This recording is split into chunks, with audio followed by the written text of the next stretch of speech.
Hey beautiful people, welcome back to my channel. My name is Jada. On my channel I do a lot of hair content. I help people learn how to do their hair, grow their hair, and manage their hair. So if you're interested, definitely subscribe so you don't miss out on any of these videos.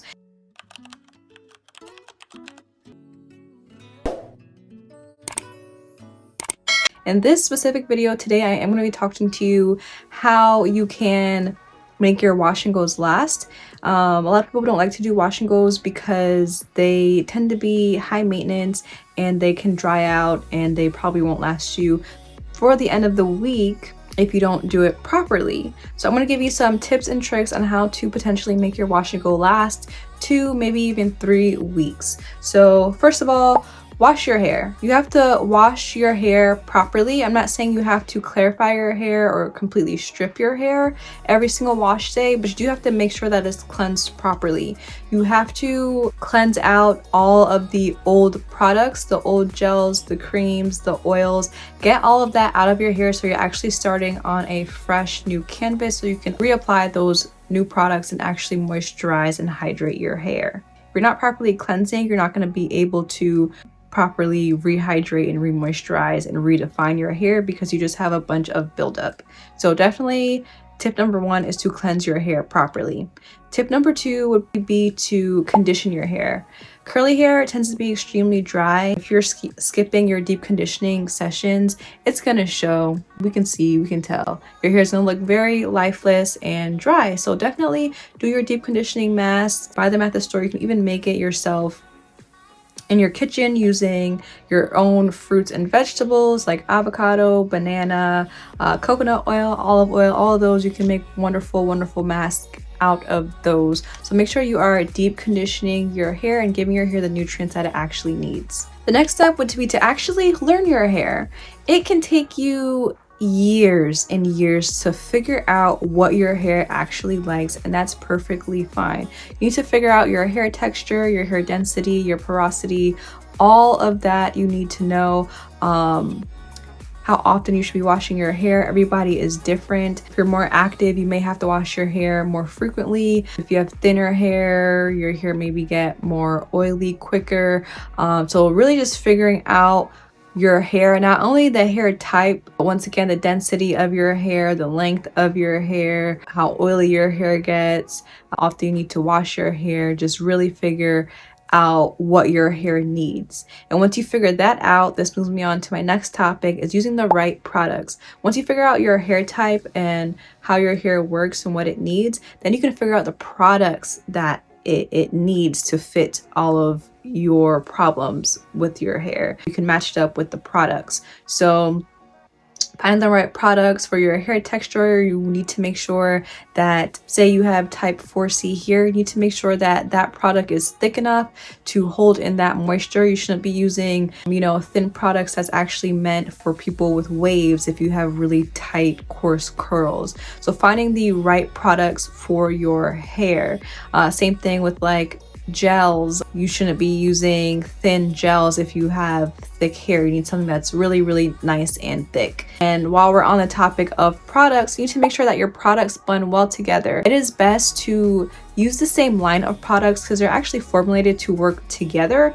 Once you start breaking out and doing different products from different lines, you are kind of playing the guessing game. If you use the wrong products that don't mesh together because they're not formulated to be used together, they may provide your hair to be dry, and it can also leave white streaks in your hair and flake up. So you can do the product test. So what you can do is take 2 different products, an example like a leave-in conditioner and a gel. You can just put it in your hand and mix them together.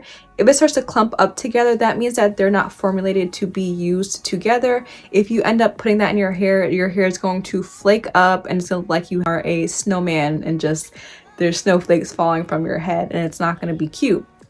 So definitely research your products and do the product tests before you put the products in your hair.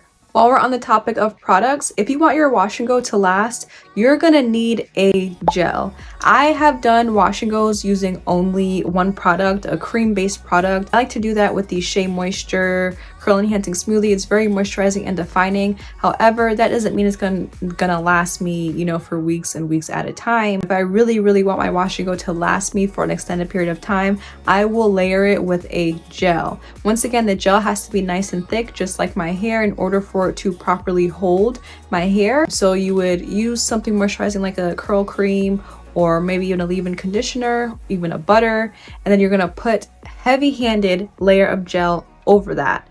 And that is going to help you keep your curls nice and defined and in place and not frizzy and dried out.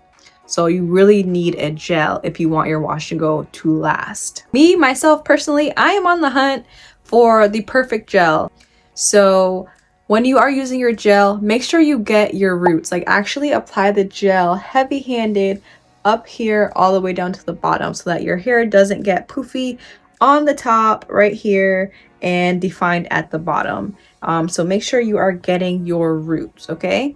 Work in small sections. Me, I have very thick, dense, coarse, tight coils, so I work in very small sections. This will assure that all the products are getting distributed evenly throughout your hair. If you work in too big of a section, some strands might not get all the product that it needs, and then some of your hair will be defined and some other parts will be dry because you worked in too large of a section. So just work in small subsections and make sure you're distributing the product evenly. Drying your hair. The way you dry your hair can really make a difference in your wash and go. Me personally, I like to dry my hair air drying. The best thing for me to do is to get up early and wash it so that it could potentially dry. My hair takes forever to dry, so like if you're like me, you can get up and walk outside and the sun can help you dry your hair.